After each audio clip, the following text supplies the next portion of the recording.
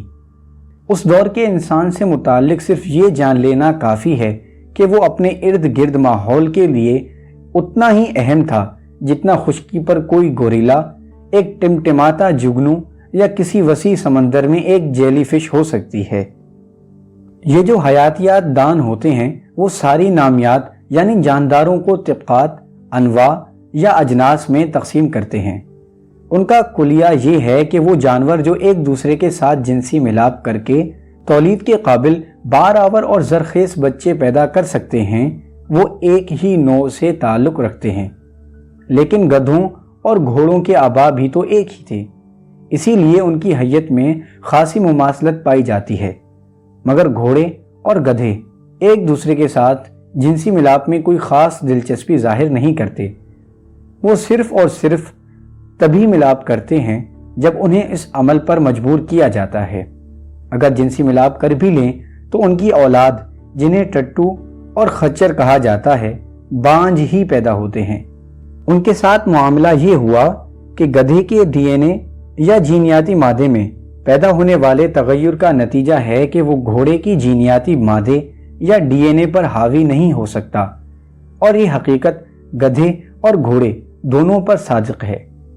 اسی لیے جانوروں کی اقسام کو مختلف انواع ہی نہیں بلکہ اجناس میں بھی تقسیم کیا جاتا ہے، کیونکہ ہر جانور اپنے تئیں ارتقاء کے مختلف راستوں پر چلتا آیا ہے۔ اب آگے چلیں تو یہاں ایک دوسری مثال بھی تو ہے۔ ایک بل ڈاگ یعنی جبڑے چور کتا اور ہسپانوی نسل کا ریشمی بالوں کا حامل کتا دیکھنے میں ایک دوسرے سے بہت ہی مختلف ہوتے ہیں، لیکن پتہ ہے کیا؟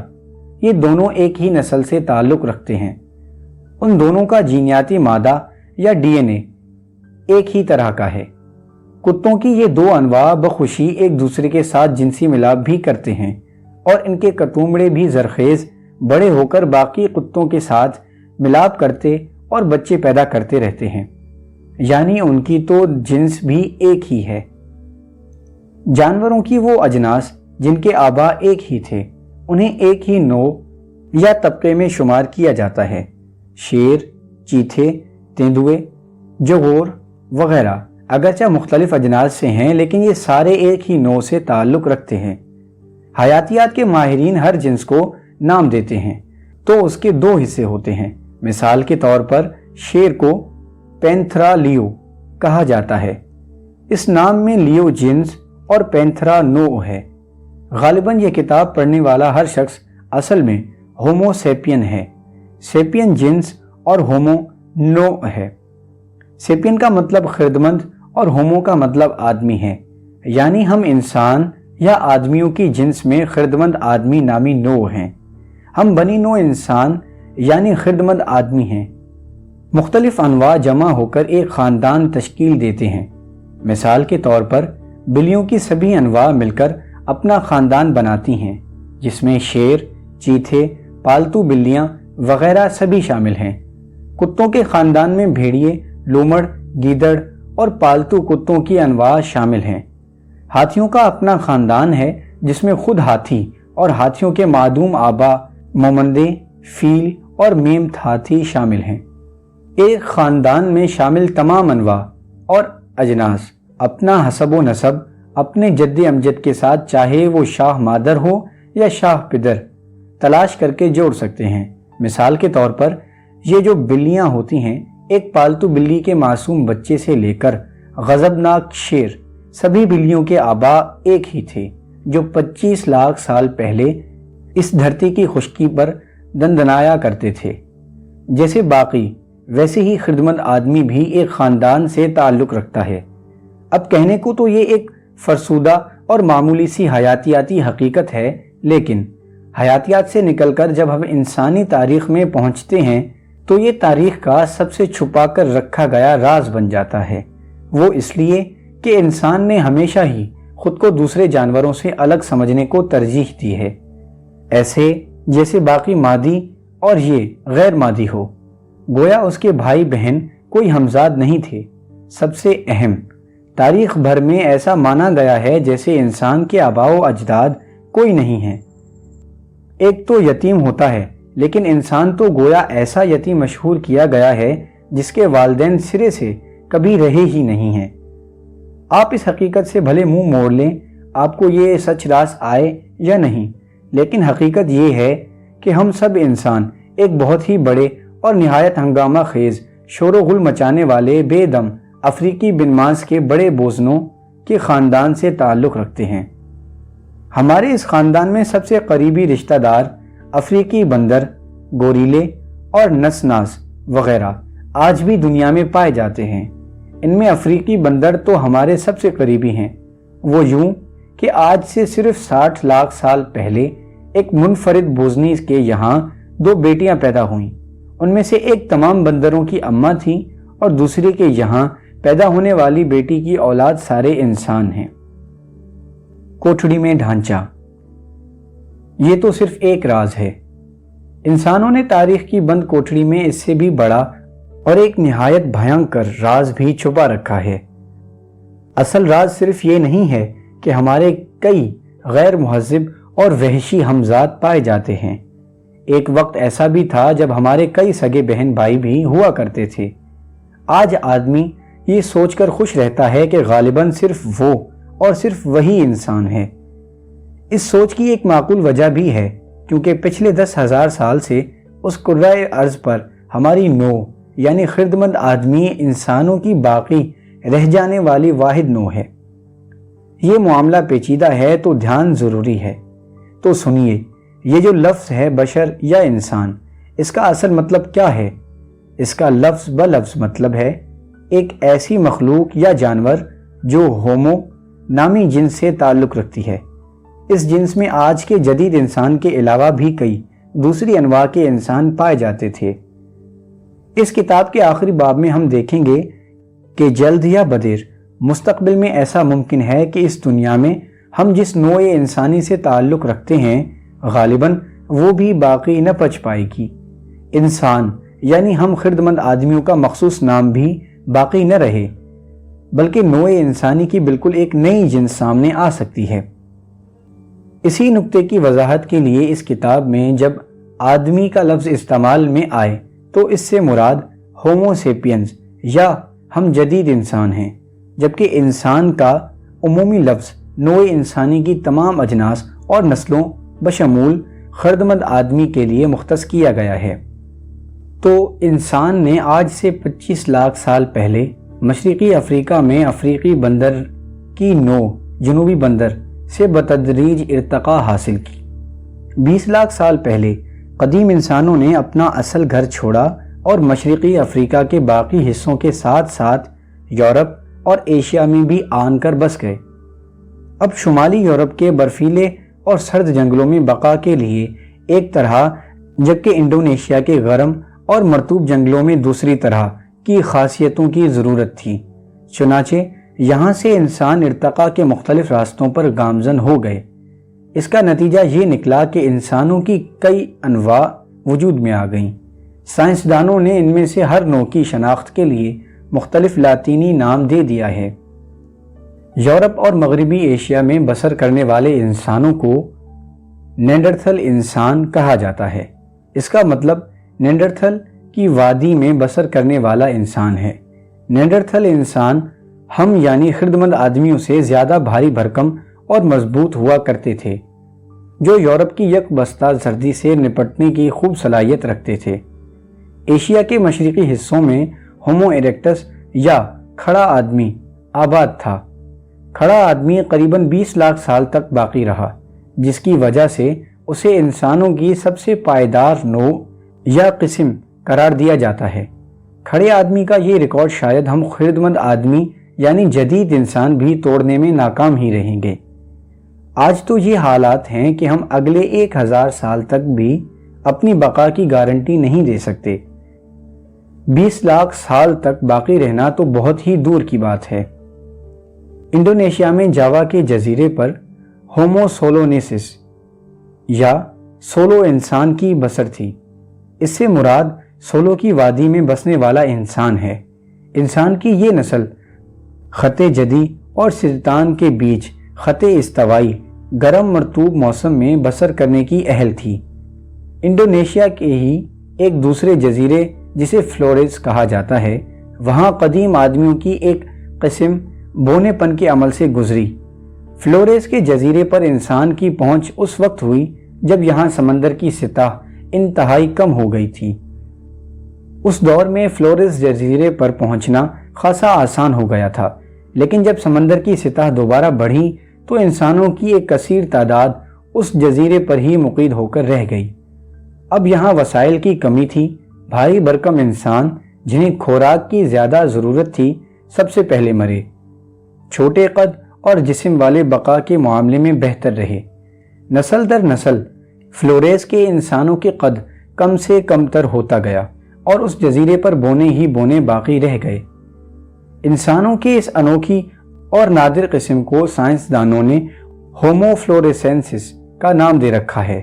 انسان کی اس قسم کا قد زیادہ سے زیادہ 3.25 فٹ ہوا کرتا تھا اور وزن 25 کلو گرام سے زیادہ نہیں تھا۔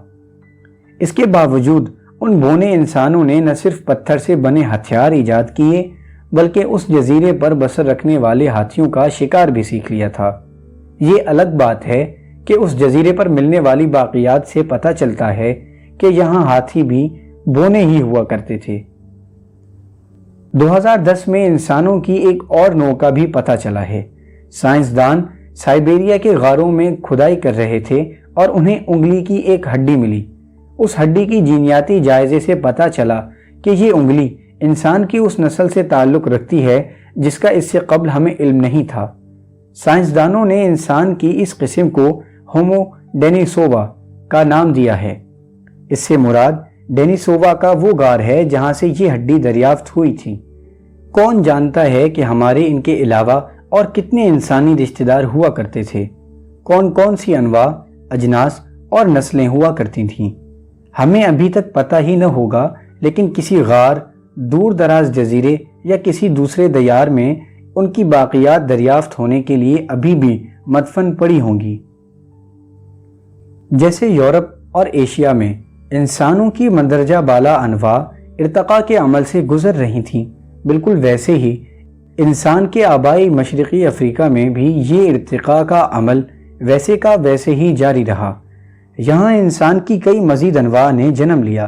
ان میں ہومو روڈوفلینسس یا جھیل روڈولف کے باسی انسان، ہومو ارگاسٹر یا کامدار انسان، اور خود ہماری یعنی جدید انسان کی نوع ہومو سیپینز یا خردمند آدمی بہت ہی مشہور ہیں۔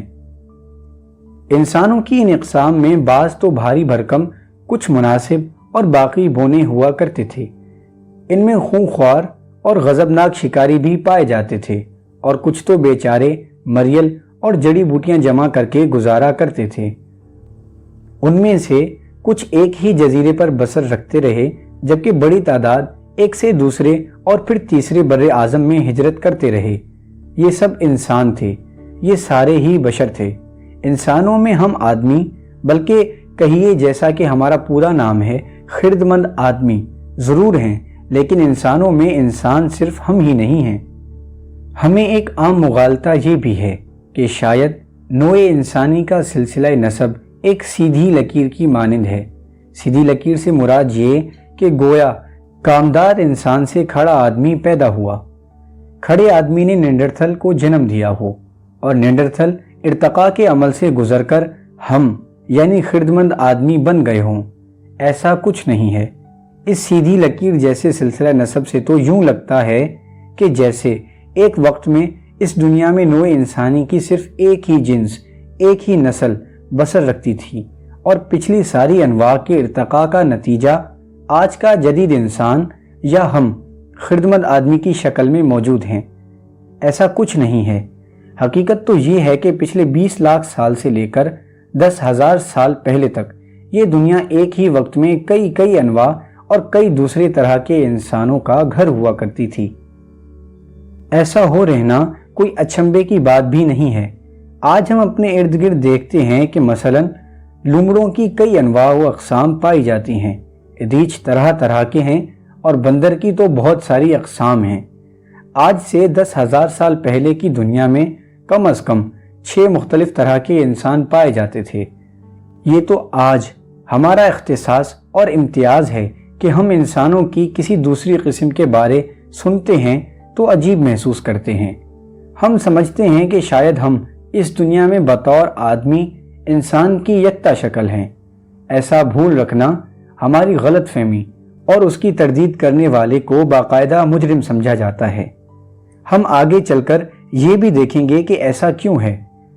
ہم آدمیوں کے پاس اس غلط فہمی کو پالنے، اس حقیقت کو آشکار کرنے والوں کو باقاعدہ مجرم سمجھنے اور یکتائی کا ڈھنڈورا پیٹنے کی خاصی معقول وجہ ہے۔